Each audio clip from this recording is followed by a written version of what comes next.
اعوذ باللہ من الشیطان الرجیم بسم اللہ الرحمن الرحیم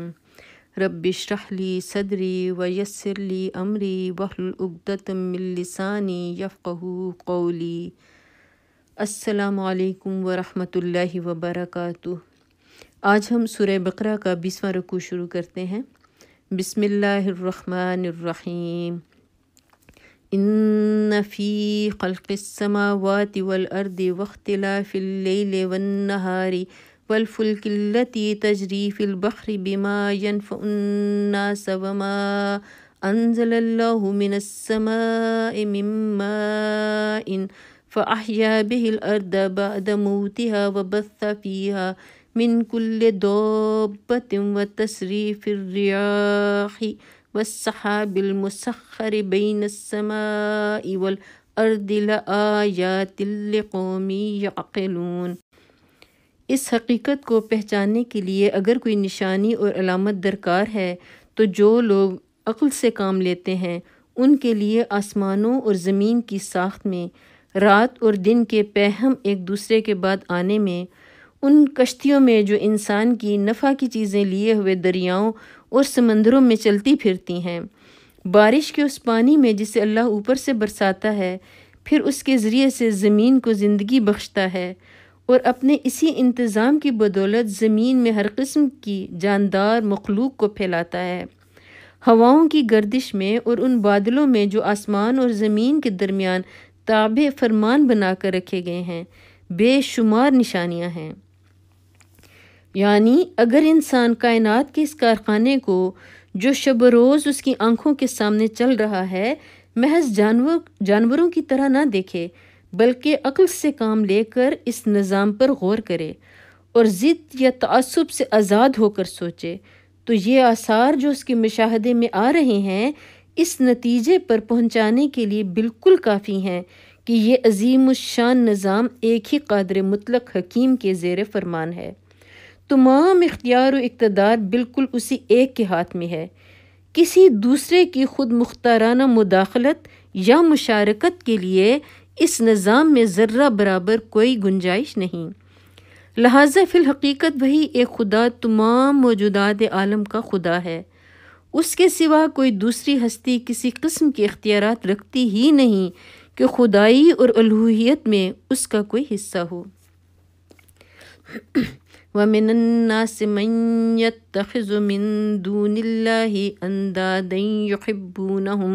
كَحُبِّ اللَّهِ۔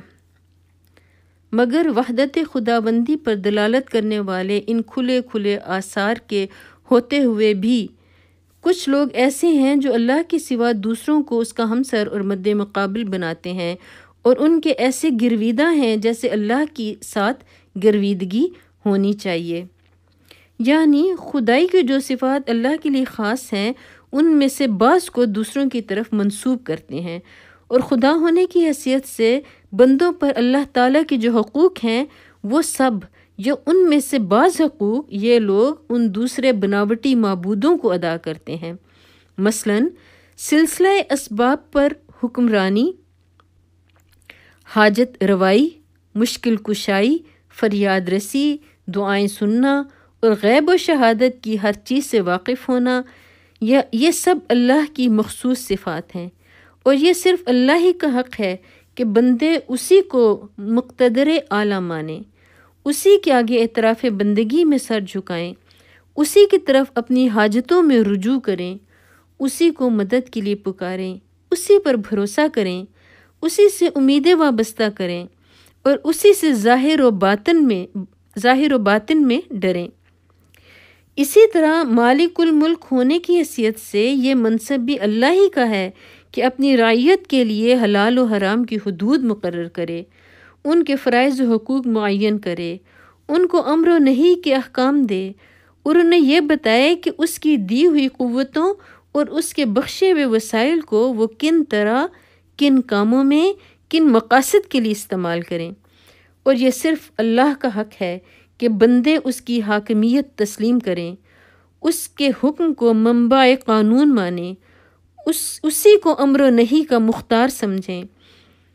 اپنی زندگی کے معاملات میں اس کے فرمان کو فیصلہ کن قرار دیں اور ہدایت اور رہنمائی کے لیے اسی کی طرف رجوع کریں۔ جو شخص خدا کی ان صفات میں سے کسی صفت کو بھی کسی دوسرے کی طرف منسوب کرتا ہے اور اس کے ان حقوق میں سے کوئی ایک حق بھی کسی دوسرے کو دیتا ہے، وہ دراصل اسے خدا کا مد مقابل اور ہمسر بناتا ہے۔ والذین آمنوا اشد حبا للہ، حالانکہ ایمان رکھنے والے لوگ سب سے بڑھ کر اللہ کو محبوب رکھتے ہیں۔ یعنی ایمان کا اقتضا یہ ہے کہ آدمی کے لیے اللہ کی رضا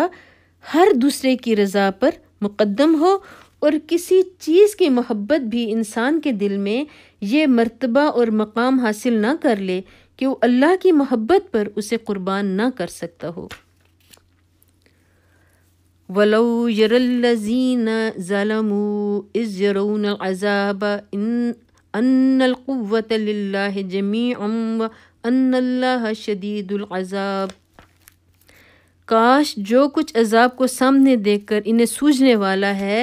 وہ آج ہی ان ظالموں کو سوجھ جائے کہ ساری طاقتیں اور سارے اختیارات اللہ ہی کے قبضے میں ہیں، اور یہ کہ اللہ سزا دینے میں بھی بہت سخت ہے۔ استبرأ الذین اتبعوا من الذین اتبعوا ورأوا العذاب وتقطعت بهم الاسباب، جب وہ سزا دے گا اس وقت کیفیت یہ ہوگی کہ وہی پیشوا اور رہنما جن کی دنیا میں پیروی کی گئی تھی اپنے پیرووں سے بے تعلقی کا اظہار کریں گے، مگر سزا پا کر رہیں گے، اور ان کے سارے اسباب و وسائل کا سلسلہ کٹ جائے گا۔ وقال الذین اتبعوا لو ان لنا کرۃ فنتبرأ منہم کما تبرؤوا منا، اور وہ لوگ جو دنیا میں ان کی پیروی کرتے تھے کہیں گے کاش ہم کو پھر ایک موقع دیا جاتا تو جس طرح آج یہ ہم سے بیزاری ظاہر کر رہے ہیں ہم ان سے بیزار ہو کر دکھا دیتے۔ یہاں خاص طور پر گمراہ کرنے والے پیشواؤں اور لیڈروں اور ان کے نادان پیروؤں کے انجام کا اس لیے ذکر کیا گیا ہے کہ جس غلطی میں مبتلا ہو کر پچھلی امتیں بھٹک گئیں ان سے مسلمان ہوشیار رہیں اور رہبروں میں امتیاز کرنا سیکھیں اور غلط رہبری کرنے والوں کے پیچھے چلنے سے بچیں۔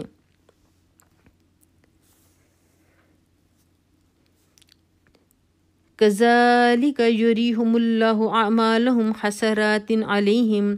وَمَا هُمْ بِخَارِجِينَ مِنَ النَّارِ، یوں اللہ ان لوگوں کے وہ اعمال جو یہ دنیا میں کر رہے ہیں ان کے سامنے اس طرح لائے گا کہ یہ حسرتوں اور پشیمانیوں کے ساتھ ہاتھ ملتے رہیں گے مگر آگ سے نکلنے کی کوئی راہ نہ پائیں گے۔ یہاں ہمارا 20واں رکوع ختم ہوتا ہے۔ اللہ تعالیٰ سے دعا ہے ہم نے جو پڑھا جو سنا اللہ تعالیٰ ہمیں بہترین طریقے سے عمل کرنے کی توفیق عطا فرمائے، اور پڑھنے کے دوران جو مجھ سے غلطی ہو گئی ہو تو اللہ تعالیٰ مجھے معاف فرمائے۔ وآخر دعوانا ان الحمد للہ رب العالمین۔